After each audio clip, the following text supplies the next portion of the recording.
Aarogyasri Congress brand scheme మసకబారిన ఈ పథకానికి పూర్వవైభవం తెచ్చాం. బాధ్యతలు స్వీకరించిన వెంటనే ఆరోగ్యశ్రీ పరిధిని 5 లక్షల నుండి 10 లక్షలకు పెంచాం.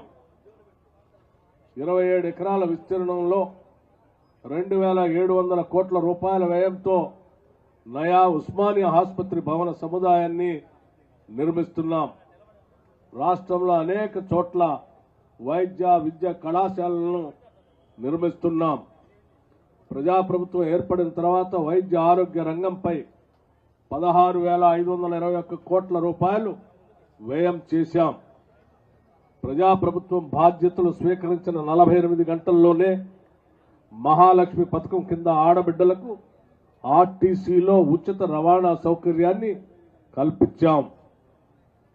ఈ పథకం కింద ఆడబిడ్డలకు 6,790 కోట్ల రూపాయలు ఆదా అయింది. ఇటీవలే 200 కోట్ల జీరో టికెట్లు మైలురాయిని దాటడం మా విజయాల్లో మరో మైలురాయి. రాష్ట్రంలో ఆడబిడ్డల సంక్షేమం అభివృద్ధి కోసం మా ప్రభుత్వం మొత్తంగా 46,689 కోట్ల రూపాయల్ని సమకూర్చింది. యువతను రక్షించుకుంటేనే తెలంగాణకు భవిత.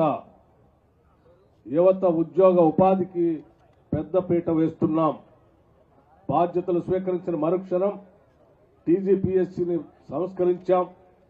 20 నెలల కాలంలో దాదాపు 60,000 ఉద్యోగాలు భర్తీ చేశాం. తెలంగాణ మాగాణం